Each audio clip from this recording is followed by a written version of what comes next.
Good evening, everyone, and thank you for joining us for the course selection information webinar for current grade 10 and 11 families, as well as families who may be new to SMLS next year in entering grades 11 and 12. My name is Mark Brims. I'm the senior school principal at St. Mildred's Lightbourne School, and I'm joined by Ms. Nicole Bryant, Director of University Guidance at SMLS. With over 18 years of experience in independent schools, Ms. Bryant has been helping students at St. Mildred's attend their post-secondary program of choice for the past 4 years, and looks forward to working closely with your daughter on this very important pursuit, which begins with course selection. So we'll give you a little bit of an overview of the evening. We're going to just kind of look at what university guidance support looks like at St. Mildred's as we approach course selection, look at OSSD requirements, as well as some of the global citizenship programming that complements our academic program. Ms. Bryant will then take over and start talking more specifically about course selection for grades 11 and 12. And then we'll just kind of finish up with some timelines, next steps, and considerations, things to think about as you're thinking about planning your academic load for next year. So we started really supporting students very early on in the year as it pertains to course selection and pathway planning. Ms. Bryant has already met with grade 11 and 10 students and looking ahead to what their pathways may be post-secondary. In grade 12, for the first 4 months of school, students will also attend a grad seminar, which is specific to helping support students with their university applications. We have hosted a Canadian university fair at our school, and I had over 35 universities attend. That was also an invitation that was extended to parents and families to come and join us. Just recently, we had a host of schools present to students as well with more specificity about their programs. Richard Ivey School of Business, the University of Toronto, McMaster University, and University of King's College were all present last Tuesday to speak to students. International university application webinars and Canadian university webinars were also conducted by Ms. Bryant in the fall to help students and families understand what the application process entailed. So those are also available for families to reference. So lots going on at the school with respect to pathway planning. We're going to look at Ontario Secondary School Diploma requirements in just a second, but interesting to note that 40 hours of community service is a graduation requirement from high school. The Ministry of Education has recently expanded how they recognize community service hours, and are now giving it awards for those students that go over and above the minimum 40-hour requirement. So we'll talk a little bit about what those bronze, silver, and gold awards look like as well. So if you're going into grade 11 or grade 12, the good news is that you have already completed most of your compulsory credits. The only courses that you will have to take to attain your OSSD in grade 11 would be, if you don't already have a third math, would be your third math course, and then your English for grade 11 and an English for grade 12. Other than that, all of your other compulsory credits should have been completed. Ms. Bryant would certainly verify that for you as part of your course selection. But I believe that would be the case for 100% of our students as they're entering grade 11 and grade 12.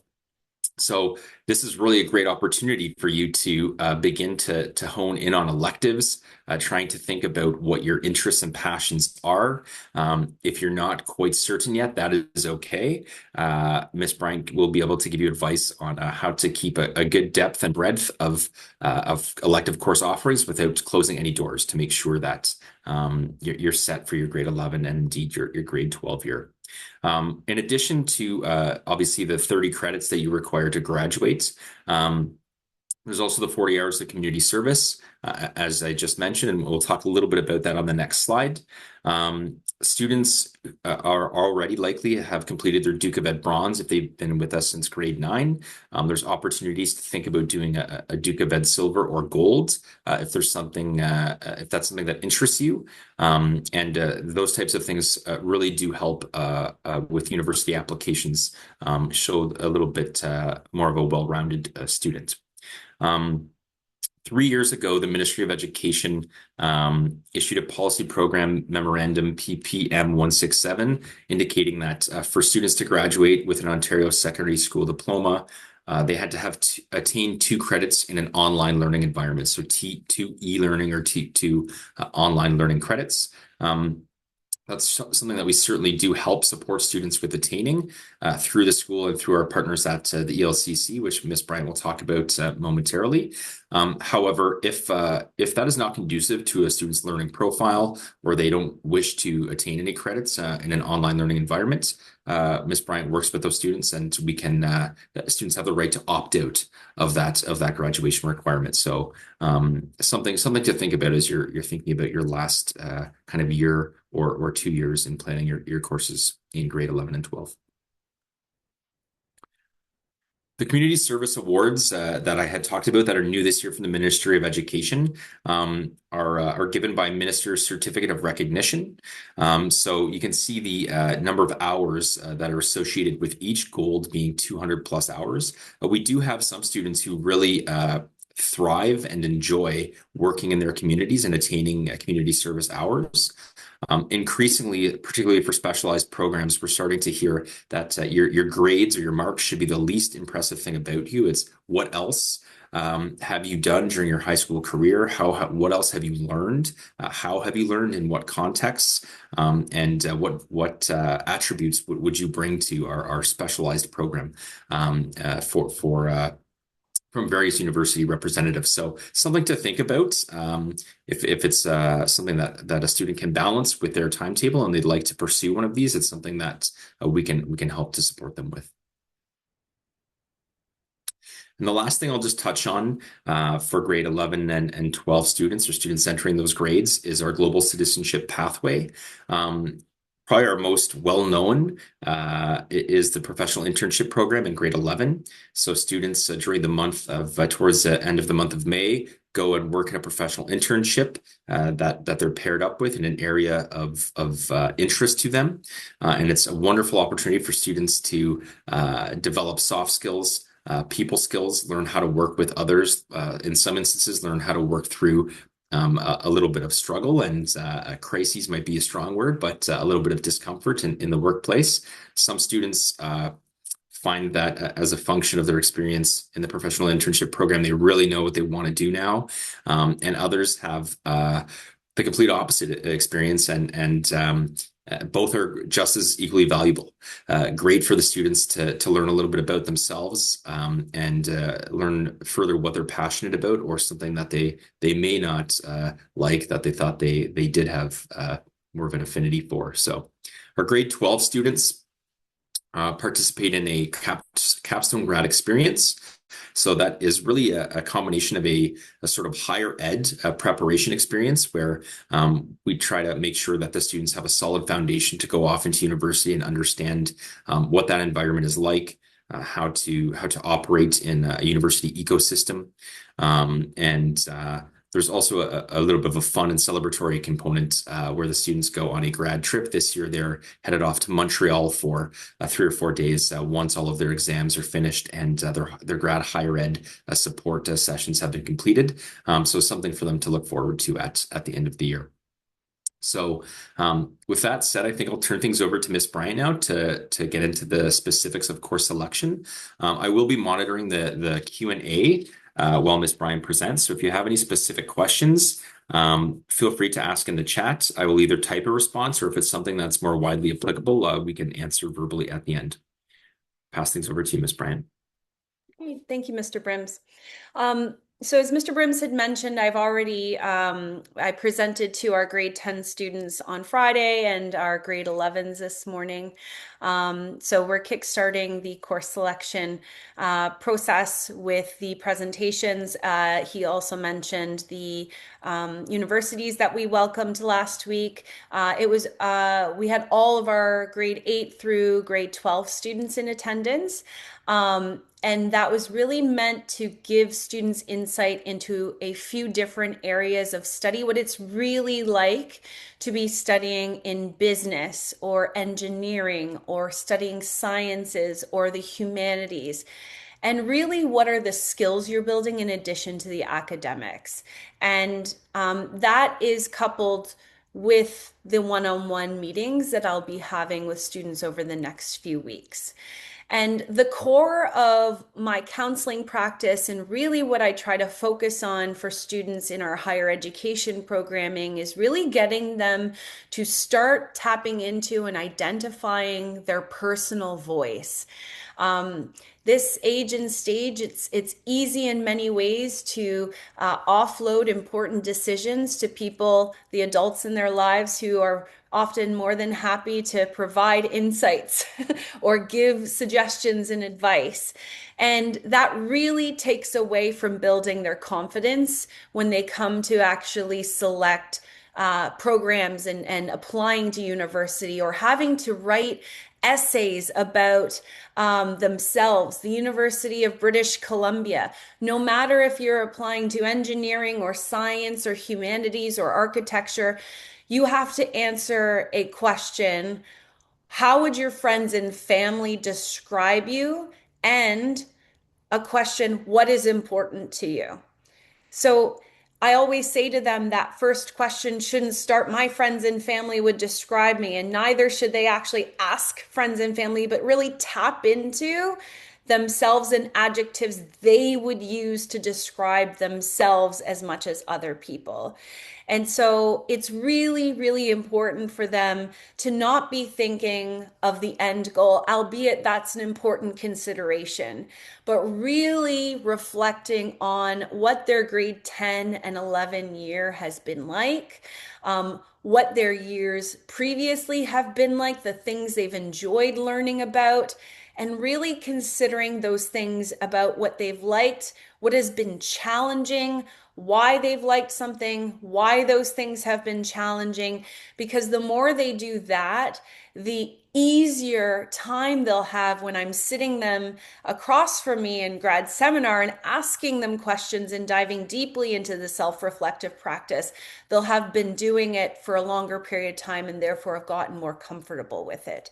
This is how students gain confidence in applying to university and finally making decisions, is engaging in self-reflection over a longer period of time, not necessarily making decisions and not necessarily saying absolutely they know this one program or this one university is the best fit, but being open to all opportunities and all options. That's how I kickstart grad seminar, is all about being open to consider all of the possibilities, because the worst case scenario is looking at the offerings, the buffet of choice in April, and saying, oh, I wish I'd considered this earlier.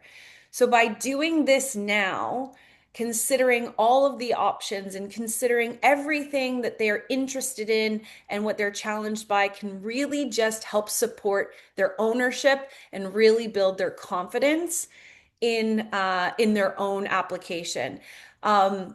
Comparison is the thief of joy. So students really need to understand that their process is going to be different than their friends, and really identifying their course pathways in that same light as well. Not necessarily saying because so-and-so is taking this, I should be taking it, but really identifying what is their own personal pathway. What is their own pathway when it comes to higher education and career exploration and planning? Part of this includes understanding what is required to gain admittance for programs of choice. So Mr. Brims has talked about graduation requirements. Anytime a student sits across from me in my office, I will show them their course their course calendar so that they understand, or their credit counseling summary, so that they understand where they are in their graduation requirements. Are they missing anything? It also reassures me that I'm not missing any of those graduation requirements either. So once we know, okay, everything is on track for graduation, and then what are we really interested in? Understanding what are the requirements as far as grade 12 level coursework. And also, what are the grades that are required? So I always tell the students that no matter where you are looking at in Canada, start with Ontario. And Ontario, we are very lucky in that we have OU Info, and this publishes every program in all of the province and what is required as far as coursework and grades to get in. One thing I'm just going to note about grade ranges is take them with a grain of salt because they can vary from year to year. The universities are not arbitrarily assigning an average, but they are utilizing the previous year's admissions to calculate that average. So it can go up or even can go down, as I've been seeing actually in quite a few programs over the past few years, which is nice to see. They can actually come down from year to year. Why I'm pointing this out, if your daughter is in grade 10, is prerequisites are quite important for certain areas of interest. One of the reasons as well that we had those 4 universities in talking about those 4 areas of study is that they do have requirements for grade 12 coursework, and most of those courses require you to have taken the grade 11. So for example, all students are going to be taking English and math at the grade 11 level, but students going into grade 12 are not required to take math. So students who are considering not taking a math really need to evaluate if there are any programs that they are considering applying to that would require math. If a student is focused on some biological sciences, they're going to be wanting the English and those maths, as well as usually biology and chemistry. Engineering is going to require the English, the maths, and physics and chemistry. So students really need to consider pathways and not necessarily forget about those, especially as they're entering into their grade 11 year. So students in grade, as early as grade 9 are introduced to OU Info as part of higher education. Grade 9 and 10 students are also encouraged to start visiting campuses. If your daughter is in grade 11, I would encourage her to be visiting some campuses, perhaps even in the spring if she's available to fit those in. But at least spending some time in the fall really identifying not just what's the right place and what I need, or sorry, what's the right program and what I need to get into those, but what's the right place and really finding the right fit. That's really at the core of all of my conversations with students is what's the right fit program, but also the right fit university as well. So as we launch into those nuts and bolts of actually completing course selection, the majority of a student's timetable is going to be selected by them. The students are going to automatically be entered into their grade 11 English. They will also be enrolled in co-op, but that will take place at the end of the school year. So a reminder to our grade 10 and grade 11 families that co-op is for credit and will be tied back to one of the courses which they are taking in their grade 11 year. So our current grade 10 students, you will not be selecting English and co-op, but you will be selecting the rest of your courses. So if you are a grade 10 student and currently in grade 10 math, that is MPM 2D, you will take MCR3U, which is grade 11 functions. If you are currently in the grade 11 functions and you are a grade 10 student, you will be taking MHF4U, which is grade 12 advanced functions, and or MDM4U, which is grade 12 data management. Students are not required to take math at the grade 12 level. So if you are currently taking MCR3U, you have actually completed that as a compulsory requirement. However, you will want to have a conversation with me Most students will take a grade 12 math student at SMLS, but some students, again, personalization is at the core of our what we do at SMLS. If that is not the best pathway for you, that would be a conversation with me. So a grade 10 student does need to start considering prerequisites and what they would need to potentially take to continue into that coursework in grade 12. Our electives are quite extensive. If you think back to course selection over the past few years, you were a bit more limited, but everything really gets blown open. Students are no longer required to take sciences. That is, if a student is potentially exploring that for a post-secondary pathway, biology, chemistry, and physics, one or more of those may be required. So just to highlight on the right-hand side in the second column, communications technology, the grade 12 computer science, the Mandarin, Spanish, French, drama, music, and visual art. And then on the left-hand side with our challenge and change, international law, those require prerequisites. It means that a student needs to have taken a particular course as a current grade 10 student to be taking those courses. So, of course, to continue into grade 11 French or level 3 Mandarin, you need to have taken the course this year. There may be options for students to be able to potentially have a prerequisite waived. Those are rare, but would be in conversation with me in our one-on-one conversations. I just want to note that the intro to anthropology, sociology, psychology, international business, accounting, world history, our healthy active living, kinesiology, and economics do not have a prerequisite. Sorry, I misspoke on economics, but those do not require students to have taken a course in grade 10 and are completely open. Just a note about the analyzing current economic issues, that should be starred. That does require students to have taken a senior level social science this year to take that course. I will note that challenge and change, law, and economics, which should be starred, are typically taken by students in grade 12. Not typically recommended for students to be taking in grade 11 because it's a bit heavier coursework, but can be something to consider in conversation with me. You'll note that students can select 5 or 6 options from the following electives depending on their coursework. I do strongly recommend students take a spare in their grade 11 year. Often students entering into grade 11 really struggle to really bring down the number of courses that they're taking. A lot of students want to take everything, and I absolutely understand that. But the coursework definitely becomes a bit more challenging, and oftentimes students coming into grade 11 are going to be taking 1, 2, maybe even 3 grade 12 level courses. So the spare is really to be utilized to give the student time and space to really get into some of their academic work, give them a bit of a breather, to meet with me as well, oftentimes too. Just a note, we offer the ELC courses down at the bottom.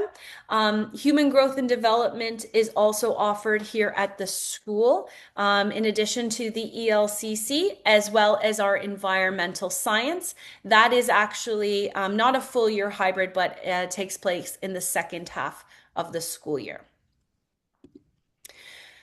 Whoops.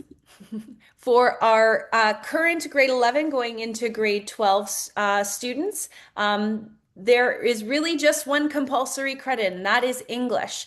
You will automatically also be enrolled into grad seminar. And again, Mr. Brims had mentioned that will be in the first half of the school year. Grad seminar is where students are going to work on scholarships, to dive into the domestic school application, so focusing on Canadian schools. But any student who is applying internationally, so outside of Canada to the US, the UK, those applications are far more labor intensive and take quite a bit more work. Those students will be working on those. They've actually started chatting with me about those in our one-on-one meetings in the fall. And we'll continue into the spring and even the summer, so that when we are applying in the fall for US or UK, a lot of that work has been done in advance, whereas our Canadian applications are a lot more straightforward. Some, but not all, have essay requirements, and therefore can be taken care of really with that grad seminar course. As I noted, grade 12 students are not required to take a grade 12 level math. However, it should be in consultation with me to ensure that it's the right fit. If you are considering the humanities, psychology will often require students to be taking a first-year statistics course. That can be really helpful to be taking data management, but again, is not a requirement necessarily for university admission. If you're considering engineering, science, or business, they may be required to present calculus and vectors, and therefore would need to have also taken advanced functions.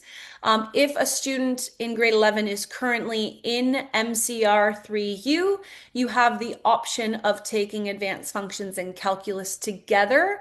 Ms. Warner has done an excellent job to ensure that students who are taking the courses concurrently, so at the same time, are not disadvantaged. And many students actually have found that taking the courses together has really helped and solidified their understanding in calculus and vectors. So just to ensure students who are currently in functions, you are not disadvantaged by taking advanced functions in calculus in your grade 12 year, if that's what you decide to do. Very rarely do students take all three of the maths all at once in their grade 12 year, but if you are in advanced functions, right now you do have the option of taking both calculus and data management if you're interested and would like to do so.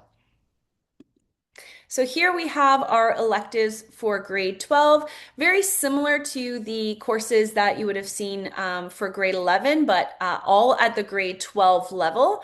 As a note, from time to time, we have students in grade 12 who would like to reach back and actually take a grade 11 course. For example, grade 11 accounting or grade 11 world history to the 15th century. That is certainly an option to a student, but it would depend on how many grade 12s they've completed to ensure that that's not going to have any bearing on prerequisite admission courses. We have a few additional courses that are specifically open to grade 12s. The Writer's Craft can only be taken at the same time as grade 12 English, so that is not open to our grade 11 students. As well, World Issues and World History since the 15th century. As a note, World History since the 15th century does not require students to have taken the grade 11 World History. We also have Financial Accounting, which is required to have taken grade 11. And our Healthy Active Living Leadership, that's the PLF4M, while open to grade 11 students, is most commonly taken by our grade 12 students. And then on the right-hand side, just towards the bottom, I just wanted to highlight media studies and painting and drawing. These are more geared towards grade 12 students, but media studies may be open to grade 11s if you have a sincere interest in pursuing the arts at the post-secondary level as well. Just noting that there are a number of our courses offered at the AP level, which I'll also be talking about in just a moment. Students have the option of taking AP on top of their regular grade 12 material, not in lieu of. I had that question today, a grade 11 asking, if I take the AP, am I therefore not taking the regular course? I like to think of it as you're taking the regular course and supplementing it with additional AP material, but universities are still going to focus on your actual coursework for admissions purposes. In addition to our in-house courses that we have noted above, we also offer through the ELCC, Earth and Space Science, and Business Leadership. From time to time, if we are unable to run a course that we typically offer in-house, and if it is offered through the ELCC, we have shifted in a few cases to offering it through the ELCC. But important to note, we endeavor to offer all of the courses that we can in-house wherever possible. However, if when we are working on the schedule, we have only one or two students have selected a course, we will look to make a change potentially to the ELCC or have a conversation with that student. But we do endeavor to really ensure that students are able to have the courses that they would like and take the courses that they select when they're doing their course selection in February. So as Mr. Brims had noted in regards to graduation requirements, so if your daughter has been with us since grade 9, she most likely has taken careers and civics as an asynchronous online course. That counts as one of her 2 credits because careers and civics are each a half credit. If your daughter is currently taking an ELCC, for example, we are running our grade 11 computer science through the ELCC, but having it taught by one of our teachers, that would satisfy a second e-learning credit. If your daughter is in grade 11 and is not interested in taking the e-learning credit, we will have her opt out. So what I do is that I review in the fall of your daughter's grade 12 year, has she completed this? If so, then that is complete. If not, then I will have you sign an opt-out form. As a note, the ELCC is an organization in which partner schools like SMLS, other schools including St. Andrew's College, St. Clement's School, Appleby, Ridley, all partake in the ELCC by contributing teachers. So our students taking, for example, business leadership or earth and space science, as noted on the previous slide, would actually be taking courses with another school. They would be the ones granting the credit using the online Canvas platform through the ELCC. Most of these offerings are at the grade 11 and 12 level. So if your daughter is currently taking that grade 11 computer science, but is in grade 10, that's because she's doing that Reach Ahead credit. We have overall received very positive feedback, both about the platform and the learning experience for our students. Important to note is that new this year, students were required to engage in online synchronous learning. So actually logging in on particular evenings and spending time in an online learning environment with the teacher, but also in smaller groups as well. So it is not entirely asynchronous, although the majority of the learning is independent and asynchronous. We build into the student's timetable that course, so they are not physically going to an actual classroom for attendance. They may be working in the Lightbourne Library or in the student lounge, and they're completing that work on an ongoing, consistent basis. As noted, advanced placement is on offer to students. It is something that is optional. Students are not required to partake in our AP program, but encouraged to consider it. Something important to note is that domestic universities, so when students are applying to Canadian schools, universities will not be utilizing AP scores for admissions purposes. However, if a student is focused on Canadian schools, AP will better prepare them for university level study.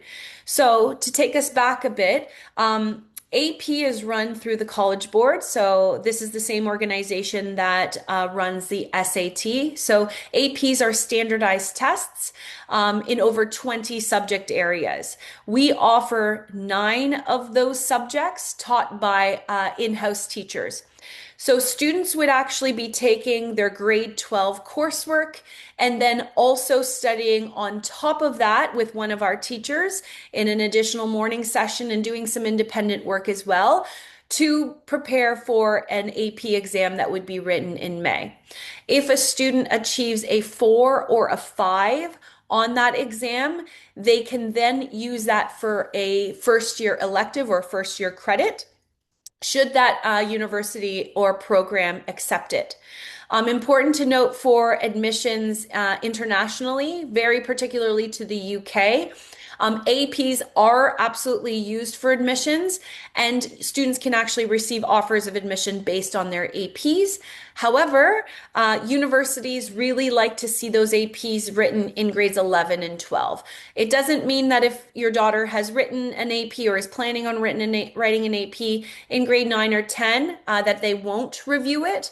But universities really like to focus on rigor in their grades 11 and 12 year. Every year when I have our young alum come back and I ask them what really prepared you academically, they always say that our teachers are certainly a big part of that, but also APs and pushing themselves to do that work in their grade 12 year certainly help prepare them, because they're actually being exposed to university level work as a high school student.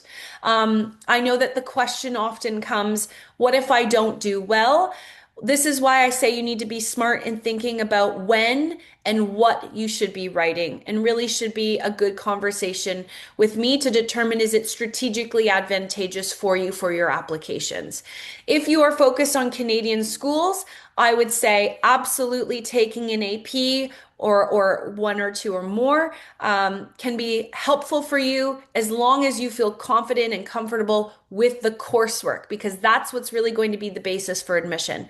And then if a student is looking internationally, specifically the UK, there's definitely advantages, especially for Oxford or Cambridge. They absolutely will require them. For other schools, it's a nice to have. And in the US, it's really, in my opinion, it comes down to your coursework, and then an SAT or an ACT and AP would be third. So if your daughter is considering the US and she's currently in grade 11, then I've definitely had conversations about standardized testing with her. If your daughter is in grade 10, we're starting those conversations, because it's usually in grade 11 that I like students to be writing those. APs are a supplement or an enrichment piece, but should not be the focus. Students often really think that APs are going to make or break your application to the US. And I've had students who have had success with their US applications without having any APs, including those in their grade 12 year. So it all depends on school and program, and is really determined by post-secondary goals. Just a note that if students are in grade 9, 10, or 11, usually they would be required to be doing a lot of independent self-study, but they can attend any of our morning sessions if they're looking to complete one of the exams that appear here on the right. They can still be supported, but there would be a lot of independent work as well. It's a bit easier for our grade 12s because it's just a step up from the material that they're learning in their grade 12 courses. I'm just going to hand it over to Mr. Brims, who is going to walk us through a little bit of the actual timeline for course selection. Thanks, Ms. Bryant. So we're in January already. We have met with students, or Ms. Bryant has met with students to sort of outline the course selection process for next year. Currently, we're conducting our course selection webinars with families. So that sort of kind of lays the foundational groundwork for what happens next in terms of students actually engaging in selecting their courses. Next week, grade 10 students will be completing their course selections on Thursday during advisor time with guidance from Ms. Bryant and I. The subsequent week, our grade 11 students will do the same. Thereafter, we use all of the student course selections to begin to build our timetable. And right after the Family Day weekend, we send out, or in advance of the Family Day weekend, we send out confirmed course selections to families. So you'll receive an email saying, here's the courses that your daughter has selected for the upcoming school year. Later in May, we provide an opportunity for students to sort of revisit Sometimes there's, particularly in grade 11 or 12, there's a program pathway change that's has come to light. So a student, for instance, has done their professional internship and thought, geez, I really thought I wanted to go into engineering, but I don't like engineering. It's not something I actually want to do. It's just something I thought that I liked. And that's fine. We can find other elective courses for them to take, and they can select courses that are more akin and in tune with what they'd like to do in their, or they think they'd like to do in their post-secondary. And then in September, literally like the day in advance of the start of school, in advance of the sort of last weekend before school, we will send out the actual confirmed timetable. So that will be not just what courses you have, but when you have them, what teacher you have them with, what classroom they're in, etc. So the more detailed, specific schedule will come just in advance of the start of the school year. Just really quickly, just to jump in, I often have some really good conversations with grade 11 students after their professional internship. If your daughter is considering the US, we will have a meeting directly after their professional internship moving into the summer. But if your daughter is focused on Canadian schools, and realizes that her after completing her exams in May and her internship, she does want to, completely do a 180. We will have those conversations in advance of the summer to really dive into that experience, her coursework, her results, and really make sure that she feels good going into the summer, before leaving it too late into that September course change as well. Thanks, Ms. Bryant. So in advance of next week, for those going into grade 11, and you've got a couple weeks for heading into grade 12 next year, we strongly recommend reviewing the course calendar. Take a look at those course descriptions, see what specifically may interest your daughter. Have conversations, or encourage your daughter to have conversations with our current faculty around what the courses are like, what the workload is like. They naturally will speak to their friends to get a sense of what it's like as well. And there's some authentic sharing that can certainly happen there. But I definitely really recommend, and it goes without saying, talk to Ms. Bryant. Ms. Bryant will give very accurate information about what might be needed for a certain pathway, and what might best support that student for best fit, as she mentioned earlier in the presentation. So we look forward to working with our current grade 10s and current grade 11s in the next couple of weeks to support their course selections. And then just a couple of other things to consider, and these were sort of lightly mentioned at the start of the presentation. But your grades, for many competitive programs, they will say your grades should be the least impressive thing about you. So how are you spending your time, and what else are you learning aside from a prescribed curriculum? So what are the co-curricular options that a student might want to get involved with in their grade 11 or grade 12 year? What is the workload outside of school and activities, whether it's athletics, or another pursuit that may be taking a lot of time, or that students may be investing a lot of time in outside of school. Community service hours, think about, are you going to meet that minimum 40 requirement, which is totally fine. Or might you have a more robust role in helping your community and actually perhaps also getting recognized by the Ministry of Education for doing so. The Duke of Ed route that's supported by our Global Citizenship Program.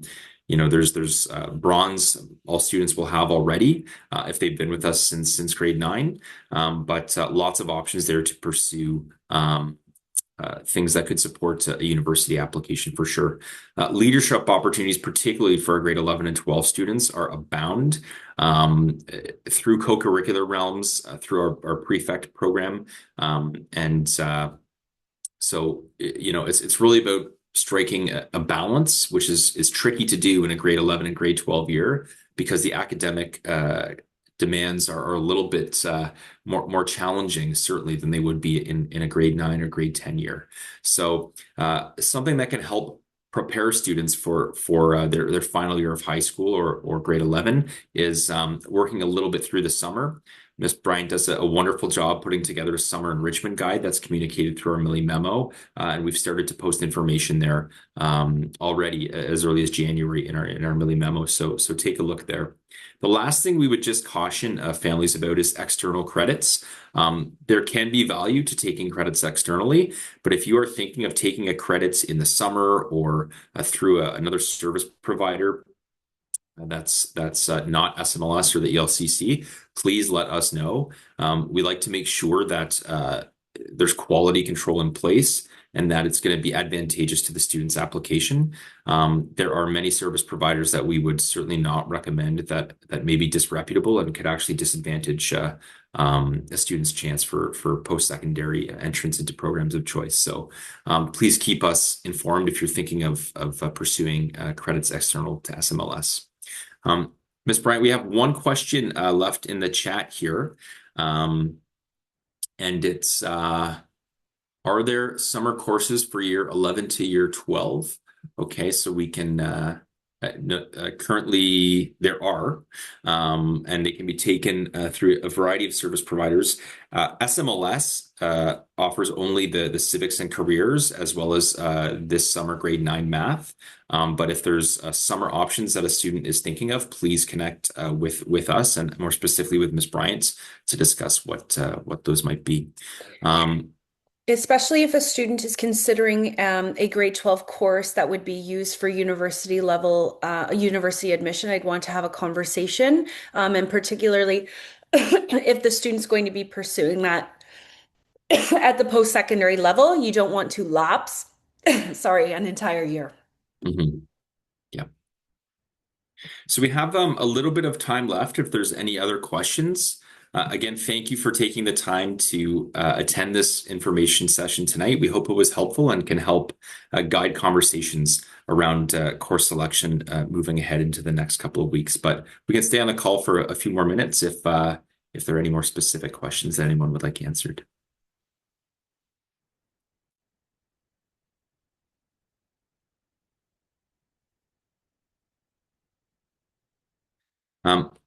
Please feel free to reach out to Ms. Bryant or I via email directly if you have any questions. Sometimes they come to you after in the middle of the night or the next day something pops into your mind. So we're happy to connect anytime. Really appreciate everyone's participation this evening and have a great rest of your nights. Take care.